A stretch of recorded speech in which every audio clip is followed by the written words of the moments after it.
Masechet Baba Mesia, Daf He. We saw in the previous daf that Rabbi Chia gave two chidushim.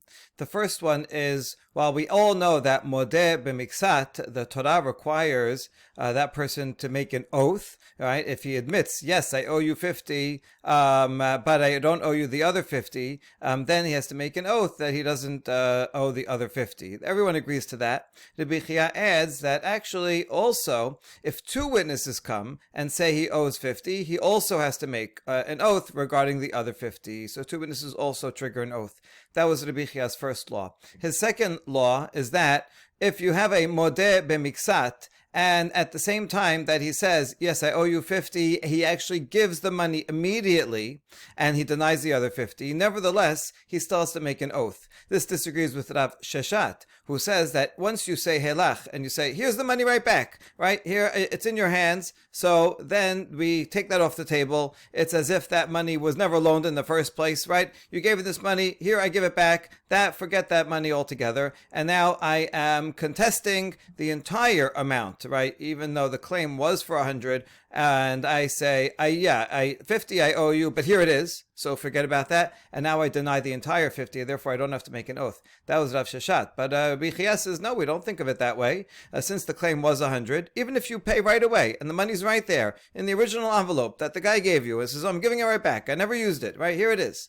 Nevertheless, it's still called a partial admission because it's only part of what the claim is when the claimant came in. All right, that was Rabbi Chia's two chidushim, and Rav Sheshat disagrees with the second one. Today we're going to see a challenge to Rav Sheshat from a pasuk regarding land, another second challenge to Rav Sheshat from a case of a watchman, and then a challenge to the first law of Rabbi Chia from an explicit braita that seems to be against him, and then we're going to see a story about a shepherd that involves Rabbi Chia's first law, and after that we'll go back to our Mishnah and continue discussing the next parts of our Mishnah. So here we go.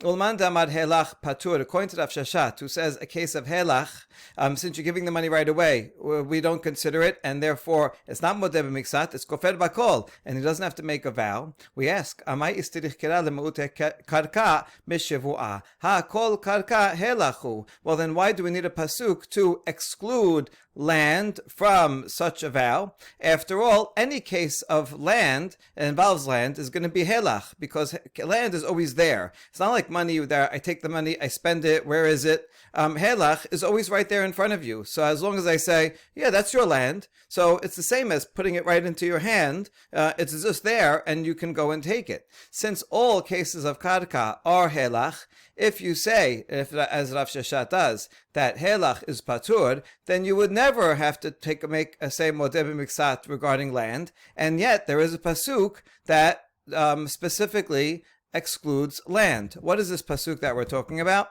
It's this pasuk here that says regarding all manners of trespass and all these items. Kol avedah shed yomar ki hu zeh. This pasuk that the rabbis learn, ki hu zeh means I admit to part of it. Yes, this part, ki hu zeh, this part, you're right, I have to give it to you. But the other part, I deny. And if you do that, right, ad ha'elohim yavor devash nehem, then he has to make a vow. Okay, so that's the application. It's not the simple reading here in the context, but that's the application that the rabbis make, that modeh b'miksat. And what you notice is that all the items listed here are movable items, not land. So why do we need this pasuk to say that the law of the vow of modeh b'miksat applies only regarding movable items and not land, right? You don't need this pasuk because land is always helach and helach is always patur anyway.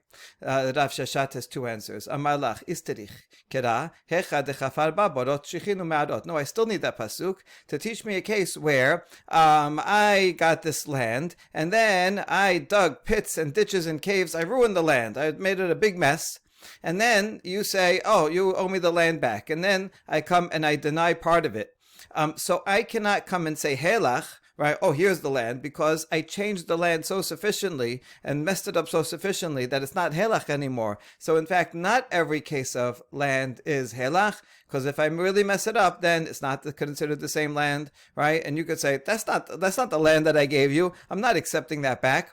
And so therefore the pasuk has to teach that even in that case, there is no, even in this case, there is no vow, because the vow of Mokseh Modeh B'Miksat does not apply to land. So I need the pasuk, because not this case is, although it's land, is not helach. So I need the pasuk to say no vow. Ina mehecha dit'ano kelim v'karkaot v'oda bekelim v'kafar b'karkaot.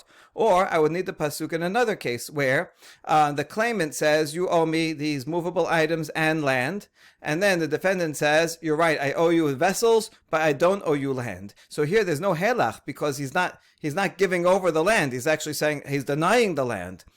Since there's no helach here, without the pasuk, I would have thought that you do have to make a vow in such a case, and therefore I need the pasuk to say, no, the whole vow of Modeh B'Miksat applies only to vessels. It has to be a denial and admission to within the vessels. But if the denial is all land, or if the admission is all land, well then here, I'm taking that's helach. But if the denial is all land, then there's no helach, and he's not giving anything over, and yet I need the pasuk to tell me that also there's no vow even in this case. Good. So Rav Sheshet answered that.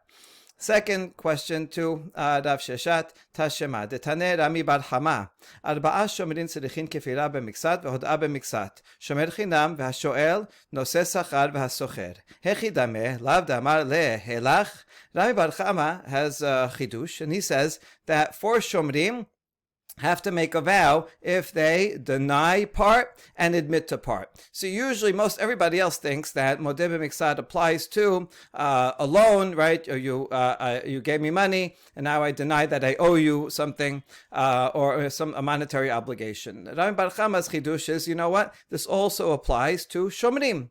If you give me some items to watch and then I deny some of them and I admit to some of them and I want to get off the hook regarding being a shomer. Now, different shomrim can be off the hook for different reasons. Let's focus just on shomer chinam. Shomer chinam has the least responsibility. If something is stolen or it dies, as long as the shomer chinam is not negligent and it just happened without, even though he was watching properly, and was not negligent, it happened, then he does not have to pay, but he has to make a vow. Okay, so this shomer chinam has to make a vow. Everybody agrees that the shomer chinam has to make a vow. Rami Bar Chama's chidush is that shomer chinam only makes a vow if he is Modeh B'Miksat. So if it's just one item and he says, oh, it died, he doesn't have to make a vow. Only if there's several items, let's say 3 items, 3 cows. Right. So now, what would be the case where you'd have Modeh B'Miksat and Kefira B'Miksat, and he's trying to get out of something because it was stolen or it died? Well, isn't it a case where at least one of them is as helach? Let's say the claimant says, I gave you 3 cows, where are they? And then the defendant, the shomer chinam, says, oh, you're right about one of them, here it is, right? And he gives back the cow, because it's right there, he gives the cow back. And he says, the other one, actually, you only gave me 2 in the first place, so he's denying that one altogether. And he says, oh, that third one that you're claiming, it died, or it was stolen. And so, in that case, that's when he has to make a vow. Now, here's the question. According to Rav Sheshet, since there is a helach, and he's giving it over, and he says, helach patur, because we take that off the table, and now he's actually denying everything. So how could Rav Sheshet explain this baraita that Rami Bar Chama is bringing? That's the question, and the answer is lo. Tamar le shalosh parot masarti lecha umetu kuluhu bepishia.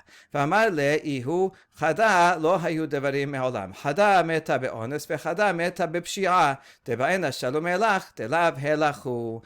No, in fact, we can explain this baraita without helach, where the claimant says, I gave you 3 cows and they must have all died because you're negligent, and even the shomer chinam is going to be liable when he's negligent. And the shomer chinam says, no, one of them you never gave me at all. You only gave me 2 to begin with. And one of them died, honest, beyond my control, so I'm not liable to that. That one will have to make a vow regarding.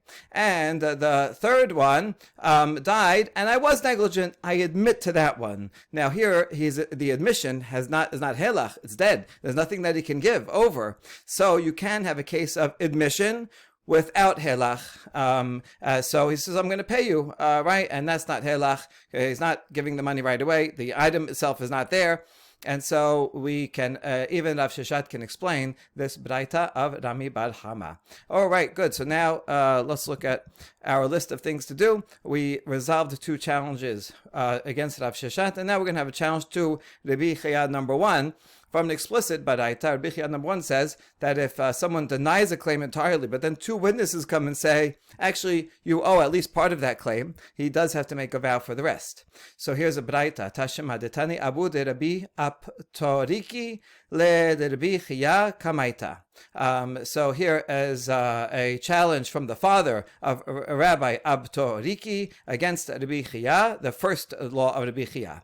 Maneli biadcha, b'hala omed en lecha biadi kilum. V'adim meidim oto sheyesh biyado 50 zuz, yachol yishaba al hasha'ar, tamud omar, al kol abeda asher yomar ki hu zeh, al hoda'at pi v'ata mechayevo, v'yata mechayevo al ha'ada'at edim. Braita says, if the claimant says you owe me 100, and the other says, no, I don't owe you anything, and then witnesses come and say, actually, you do owe at least 50.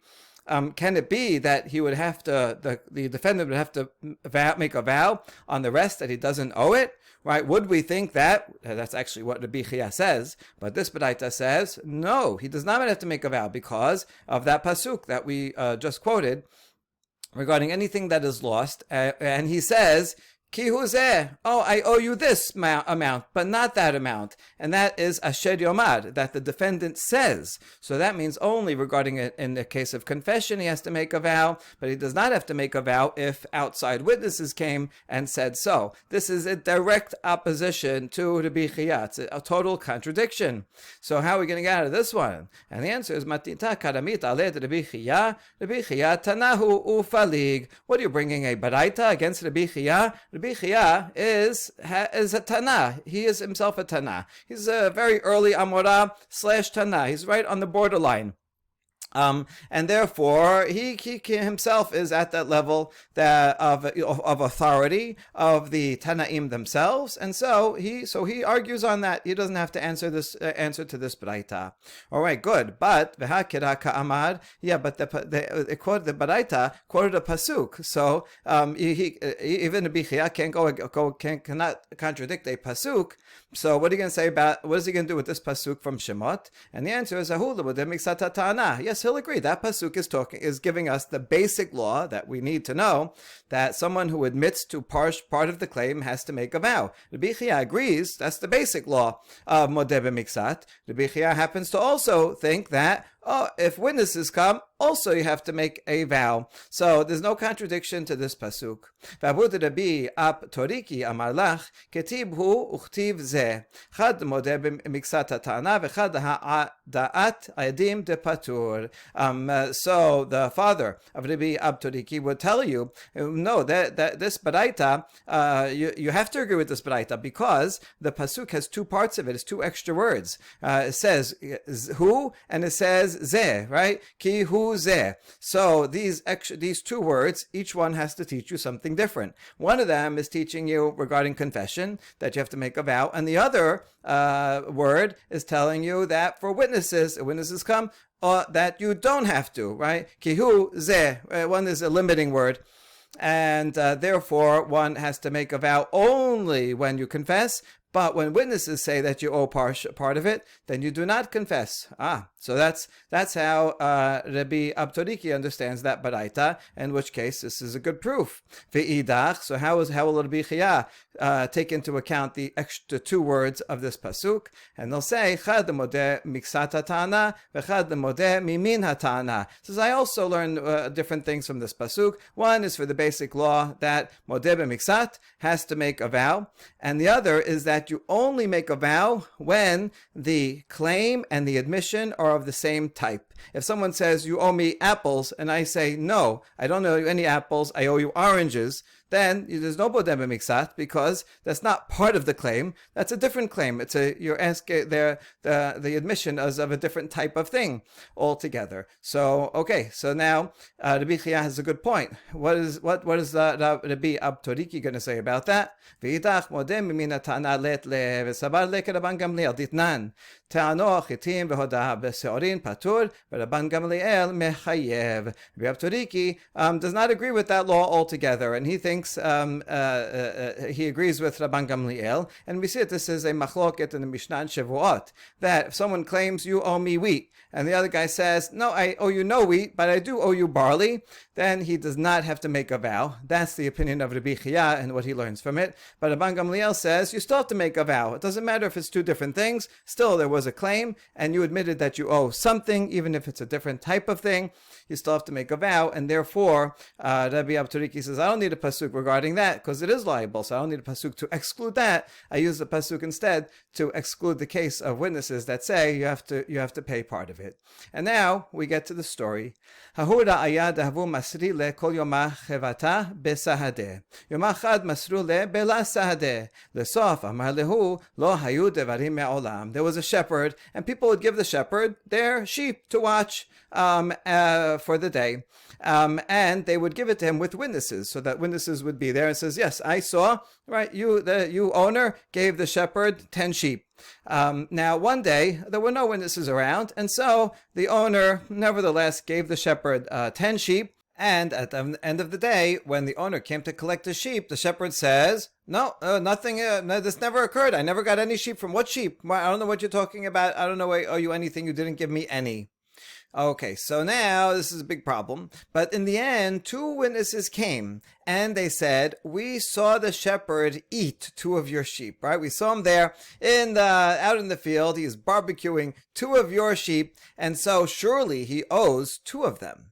So now, this is not modeh b'miksat. The shepherd did not admit to anything, but rather this is Rabbi Chia's case, where he denies everything, but 2 witnesses come and say, well, you owe at least 2, and therefore, according to Rabbi Chia, he would have to make a vow for the rest of them, that he doesn't owe the other 8, right? Because that's Rabbi Chia, and that's what Rabbi Zera says. Rabbi Zera imita the Rabbi Chia kamaita mishtaba ashara. If we follow the first law of Rabbi Chia, then he will have to make a vow regarding the other 8, even though he was not modeh b'miksat. He didn't admit to the 2, but Rabbi Chia says even if you get, based on witnesses, say that you owe the other 2, then that triggers a vow, and the shepherd has to vow regarding the other 8. Okay. Amar le Abaye. Abaye says to Rabbi Zera, well, is that true? V'im ita mishtaba. Even if we follow Rabbi Chia, would he take a vow in this case? V'hagazlanhu. But this shepherd is a thief. Right? Because the witnesses said you stole 2 of the 2 animals that were not yours. So how could we have him make a vow? Well, how are we going to believe a vow of someone who was just proven to be a thief? Amale she kenegdo kamina. So Rabbi Zera says, what I meant is that the other party, the owner, will make a vow. This is a general rule that if a defendant needs to make a vow, he's obligated to make a vow based on the rules of swearing. The Bet Din, according to Bet Din, has to make a vow, but he's not trustworthy because he's proven to be a thief. Then we issue the vow on the claimant instead, and we say, listen, he can't make a vow to defend himself. If you want the money, if you vow that you gave him all those 10 sheep, then he in fact will have to pay you. So that's what I meant.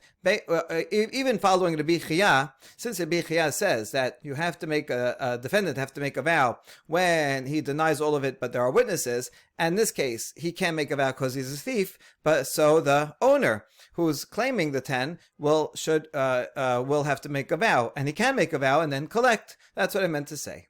We ask further, Hashtana me deleta l'Rabbi Chia nechayeve me de Rav Nachman. But actually, even if we don't follow Rabbi Chia, still the owner would have to make a vow. The shepherd, and then we'll transfer that to the owner based on a different vow. So in other words, I'll agree that he has to make a vow, but not because of Rabbi Chia. And so I don't agree with Rabbi Zera. Only if you follow Rabbi Chia, then there has to be a vow. Even not this, because there's a different type of vow that Rav Nachman taught.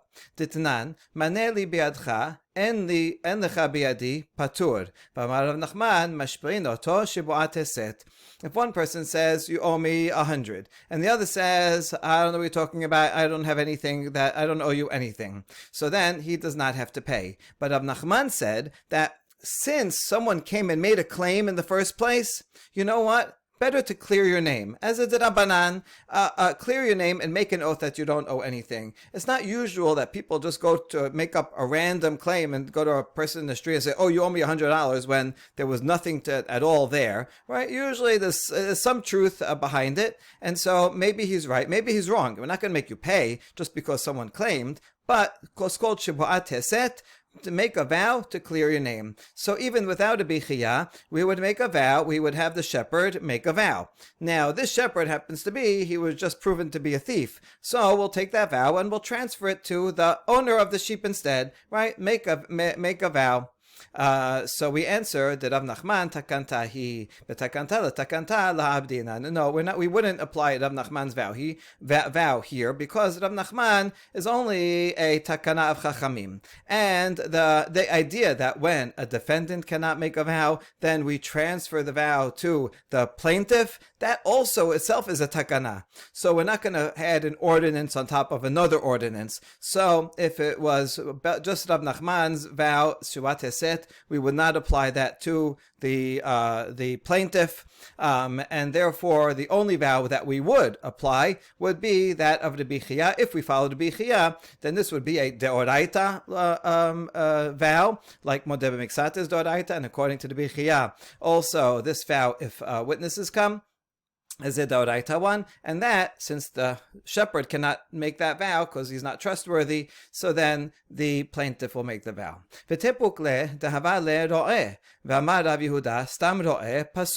Now, here's a question. Why does it have to be in this case that because this shepherd was found to be a robber, because two witnesses say he was sitting there barbecuing and eating someone else's animals, that's why he can't make a vow? Is it really only that shepherd who's proven to be a thief that can't make a vow? Even without that, every shepherd is a vow, right? That's what is a thief. As Rav Yehuda said, a standard shepherd is a thief and cannot testify. It's disqualified from testifying in any case. Why? Because shepherds, usually, they have a lot of sheep and they walk around and they let their animals go and graze in other people's fields. They're not careful about it. And so, right, you have to presume that every shepherd is a thief, and therefore no shepherd is qualified to be a witness or to make a vow. So how come you're saying, oh, in this case, because he's proven to be a robber, he can't make a vow? Any shepherd cannot make a vow. And we answer, la kashya, hadide hade alma, diilate mahachi, anan chevata leroe hechi masrinan, vaketib lifnei iver lo titen michshol, ela chazaka en adam hote velo lo. There's a difference between a shepherd who is shepherding his own animals and if he's shepherding someone else's animals. When Rav Yehuda said that every shepherd is disqualified, that's talking about a shepherd who's shepherding his own animals. Since it's his own animals, he stands to gain the fatter his animals get. And so he's going to be take chances and let his animals go and graze in other people's fields. And that's just a standard procedure for shepherds. They're going to benefit from other people's fields, and they are thieves. However, if they're watching someone else's animals, that shepherd who is just for hire, he doesn't get any paid any more if the animals are fat and well-fed or not. He just has to keep them alive. And so he's not going to go risk stealing and violate a sin. People will violate a sin of stealing if it's for personal benefit, but I'm not going to steal so that someone else should benefit. And this has to be the case, because if not, then how could any owner of sheep ever hire a shepherd to work for them? After all, the pasuk says, don't put a stumbling block before the blind. And if I have sheep and I know if I hire this person to watch my sheep, then he's going to steal, then I'm not allowed to give him my sheep to watch in the first place. So therefore, we do not say that. We assume chazakah, a person is not going to sin if he doesn't benefit from it. And so that's why we said in our case, this is someone who owns a sheep giving it over to the shepherd. We assume that shepherd is not going to steal, and let them graze on other people's land. Now, this shepherd in particular, where there's witnesses that he actually stole these animals and was barbecuing them, then he surely is not trustworthy. But otherwise, a shepherd who's watching sheep for someone else is not going to let them graze because he's not going to sin when he doesn't benefit anyway, and that's why we can trust a standard shepherd. The Gemara is now going to clarify the vow that each of these parties takes, that they swear that they do not own less than half of it. Kind of confusing language, kind of a double negative. En lo ba pachot, he doesn't have less than. So let's see what this really means. Al de'it le mishteba or al delet le mishteba. Is he making a vow on what he has, meaning I have half, or is he making a vow on the other half that he doesn't own the whole thing, but only half? Amar Rav Huna. But Rav Huna explains that the point of the Shavua is that he does have ownership of it, and that ownership is not less than half. But he does own. He definitely has ownership. So that explains this language, right? I own it, and not less than half. Why doesn't he swear that the whole thing is his? After all, that's their claim. Both of them were coming in, holding on to this garment, and this one says the whole thing is mine, so let him make a vow for the claim that he has. We say, are we giving him all of it? Why should he have to swear to the whole thing if he's only going to get half in the end anyway? Right? He could say, are you giving me the whole thing? No, so why should I swear to the whole thing? Why should I swear for more, about more than I'm actually getting in the verdict? So why doesn't he just make a plain swear that half of it is mine? What's with this whole roundabout language that not less than half is mine? And the answer is because that contradicts his claim. He claimed and says, I own the whole thing. So now he says, okay, swear that you own half. When you swear you own half, that sounds like I only own half. So now it sounds like he's admitting to a lie, but he doesn't think he's lying. And so he doesn't want to swear that he has only half. Okay, but now anyway, it looks like he is redacting his words by saying, I don't own less than half. He claimed that he has the whole thing, and now he seems to be taking back, contradicting his original claim. And the answer is, Damar kula sheli ulu divrechem, shewa sheyesh liba, ve'en liba pachot mechesya. No, what he means to say, he doesn't actually say all these words, but the point of that language is, really, it's all mine. That's my claim. But according to you, your verdict is going to be that I only get half, so you want me to swear on the amount that I'm going to take home. Fine. So I'll make a swear that I have ownership in it, and I don't have less than half ownership in it. So that's the final vow, and this also helps because both of them can make a vow without either of them being obviously wrong, because it's possible that they both picked up at the same time, and therefore they both indeed do have half. And so we'd like to avoid a situation where there's two people making a vow in court, and one of them is clearly contradicting the other, so we're prompting a false vow, and this way we don't prompt a false vow, and necessarily prompt a false vow. And now we ask, why do we need this vow in the first place? Since we have two people standing there, this one is holding on to half of it, and the other one's holding on to half of it, and he's standing there, so why don't we just say split it, and not make anyone take a vow?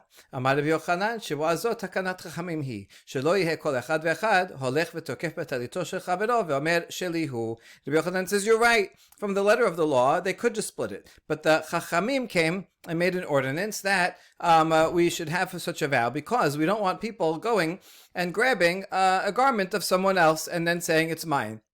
If I see someone pick up a garment, I say, oh, that was a nice garment. Look how we found that. You know what? I would like that. And so I just grab the other side, knowing that if I go to court, they'll say I get half. Good. So I get half. So we want to refrain this behavior. So listen, we'll give you half, but you have to vow that you picked it up, that you claim that you picked it up first and it's all yours. Well, or that at least half of it is mine. Well, when it comes to a vow, then the person will say, you know what, I was lying, I'm not going to make a vow about that, and then he will refrain from grabbing it in the first place, knowing that if he comes to court, he's going to have to make a false vow. And even thieves don't want to make a false vow. Now we ask, V'nema migo de chashid amamona chashid name ashibuata. Now why do we make him take a vow? Why don't we say, since this person is suspect regarding money, regarding stealing, so then we should suspect him regarding taking a false oath anyway.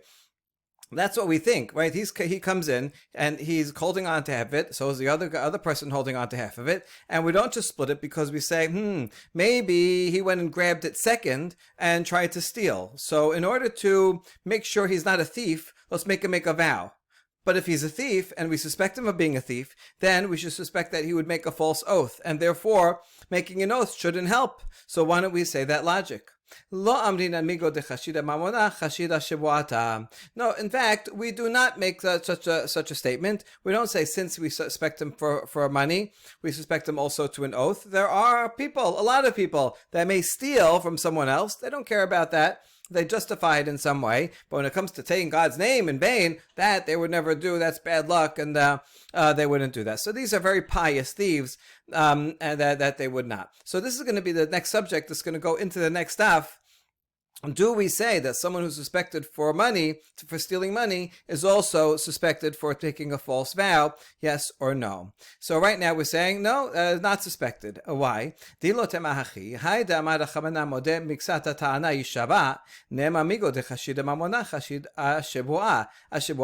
here's a proof that we don't make this migo argument. Because if you don't say that, the general rule of modeh b'miksat, which is a Torah law, so someone claims you owe me 100. The defendant says, I owe you 50, but not the other 50. So he admits to part of it. He has to make a vow. So we suspect, maybe you already admitted to 50. It sounds like there's some truth to that claim. We want you to make a swear on the other side, on the other part of it. So we're suspecting him of stealing of the part that he is denying. And so we suspect him of stealing, but yet we make him take a vow. And if he makes a vow, then we believe him. So you see, this is a proof that we do not suspect a thief of taking a false vow. We answer, no, that is not a good proof, because it could be that's this defendant is just trying to buy time, right? He is planning to pay the whole thing, but he only has $50 now, and so he wants to wait, until the next paycheck, and then he'll be able to pay the rest. But if he admits to everything now, then he's going to take him to court and have to pay everything now, and he doesn't have it. So he's not actually a thief. He's justifying the lie. He's justifying the lie to buy more time. That's why we make him take a vow, because he's actually not a thief. He's an honest person, and therefore, once we impose a vow, he'll say, "Okay, you know what? I confess. I really do owe the whole thing." Right, but I just don't have the money now. So this is not a good proof. Teda, and now we're going to prove this point of Rabbah. Damar Rav Idi bar Avin amar Rav Chisda hakofer b'milveh kasher la'edut b'pikadon pasul la'edut. After all, Rav Chisda says that someone who denies a loan, that he owes a loan, he still can be a witness afterwards, even though someone came and said, you owe me $100. He said, I don't know you anything, I don't know what you're talking about.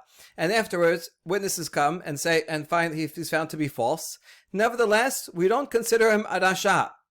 Why? Because we say, maybe he was denying the loan because he was trying to buy time. He wasn't really actually stealing. So therefore, he is still trustworthy for testimony. Not so regarding a deposit. If someone owns a cow and he gives his neighbor the cow to watch for him, and then he comes and says, okay, where's the cow? I want it back. And the neighbor, the watchman, says, I don't have any cow. There was never a cow. You never gave me anything. I don't owe you a cow, or I already returned it to you. He's found out to be lying. Witnesses come and say, in fact, he did have the cow and did not return it. Then he'll be disqualified from being a witness, and also disqualified from taking a vow. The reason here is because he's not buying time. Either he has the cow or he doesn't. If he has the cow, then he should have it in his barn, and he should be able to give it right away. It's different from money. If I give you money as a loan, then I expected that you're going to spend it, and then you might not have it on hand, so you might be buying time. But if you give something to watch, you're supposed to be watching it in your house. You shouldn't be using it, taking it anywhere else. It should be there. And if if you say it's not there, then that means you're trying to steal it. Since you're a thief, then you're not reliable to give testimony. And so if one's suspected of a thief, then he cannot be relied upon to take an oath that he is not lying. Okay. But now we have a challenge on this distinction between Rav Chisda that he says with Pikadon Pasula Edut, because of this statement that we already saw. ארבעה שומרים צריכים כפירה במקצת והודעה במקצת. שומר חינם והשואל נושא שכר והסוחר. נאמר מיגוד חשיד הממונה, חשיד נמה, חשיד השבועתה. When Rami Bar Chama says that all the types of shomrim, they only if there is a denial and also an admission, then they have to make a vow of a modeh b'miksat. And it lists all the types of watchmen. We already explained that this case is talking about where the owner of cows says, I gave you 3 cows to watch. The watchman said, no, first of all, you only gave me 2, so that's a denial. And one of them, you're right, I do owe you. That's an admission. And the third one, let's say he's a shomer chinam, and he says it was stolen or lost, and I was not negligent. So therefore, I don't have to pay. And so he'll have to make a vow on that. Now, in that case, why don't we say that's a pikadon, right? That's an item. So how come we don't say, since he's suspected regarding the money, we should suspect him regarding a vow, since either he has it or doesn't. And so if he's found out to be lying, meaning we suspect that he's lying, we suspect that in fact he was negligent, and that's why it got stolen or lost. And so if we're suspecting him of stealing something, then we should not believe his oath either. So how come he says you make an oath? That seems to go against Rav Chisda, that pasul edut in a pikadon. And the answer is hatam namish tamute kamishtamet. In that case also, he could be buying time. Sabar mashkachna le'agana v'tafisna le'iname mashkachna le'be'agam u'maitina le. The watchman is thinking, listen, I'm lying. I don't have it. And in fact, I was negligent. I wasn't watching it, and it got stolen or lost. But he's thinking to himself, I'm not going to just steal it and not never pay him. I'm hoping that I can find the thief. I think I have a lead. Maybe I'll find him. Or I'll go to the marsh. That's where they usually get lost. And I'll find it if it was lost. I know it's true I was negligent. If I don't find it, I'll pay him. But in the meantime, I'm just telling him that it was lost. It's not my fault, because if I admit that it was my fault, then I'll have to pay. But I really still think I can get it back. So therefore, he is not a thief. And that's why he is believed to make a vow. Okay, once you give that answer, then go back to Rav Chisda. Why did Rav Chisda say that someone who denies regarding a deposit is no good? Why don't we say in any case like that he's thinking, listen, I don't have it. He's thinking to himself, I don't have it, but maybe I'll go find it. Maybe I'll get it. Maybe I'll find it somehow. And so he's not really a liar. He's not really a thief, and therefore that's why he's believed. Right? He's thinking to himself, I'll just evade and I'll buy time. In the meantime, I'll look for it, and hopefully I'll be able to find it. So we should believe a vow for someone who denies that he has to give an item back to the owner, and he's found to be a liar. Why does Rav Chisda make such a distinction? And the answer is when Rav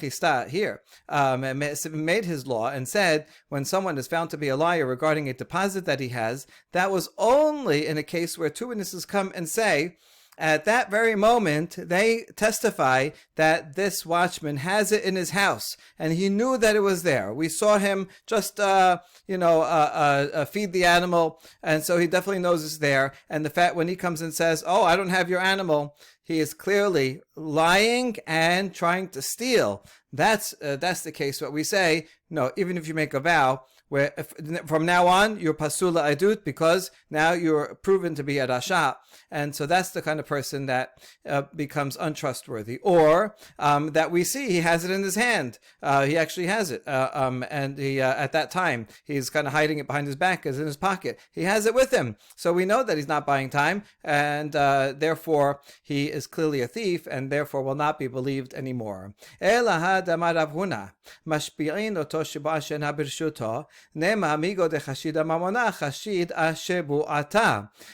about the case of Rav Huna, who says, let's say there's a watchman, and the watchman gets a cow, and then he says, the owner says, "Where's the cow?" He says, "Oh, it was stolen. I was not negligent." He says, "Okay, make a vow, and then you won't have to pay." But let's say shomer chinam. He says, "Listen, I don't want to make a vow. I just don't like making vows. I'll pay you. Right? I don't mind. I'll pay you, even though it's not my fault. I'd rather pay." In that case, he still has to make a vow that he doesn't have it in his possession, right? He doesn't have to make a vow about what happened, that he was not negligent and all that. Even though he's paying, still we suspect that maybe he's paying, but he actually is keeping the item. Maybe he really likes this cow, and he says, I'll pay for it so I can keep the cow. So in that case, why don't we say, since he is suspect of stealing the cow, he would be suspect of taking a vow, and he shouldn't have to take a vow either? Why don't we apply that rule? And the answer is hatamname morev amar dame kaya habinale.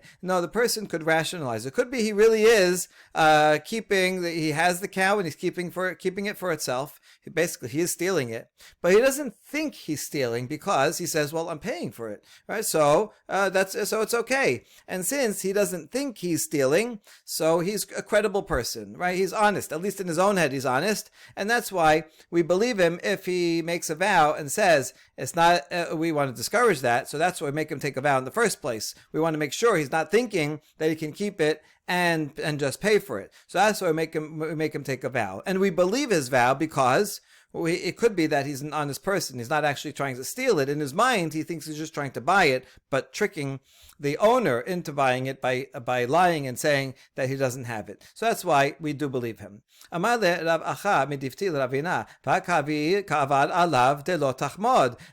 says to Ravina, but how could you make him take a vow? He's a rasha in that he's violating the law of do not covet. He saw this friend's cow, and he see that he's watching. Now that the cow's in his house, he says, "Oh, what a beautiful cow! I really want it for myself. I know. I'll lie and say it was lost, and I'll pay for it."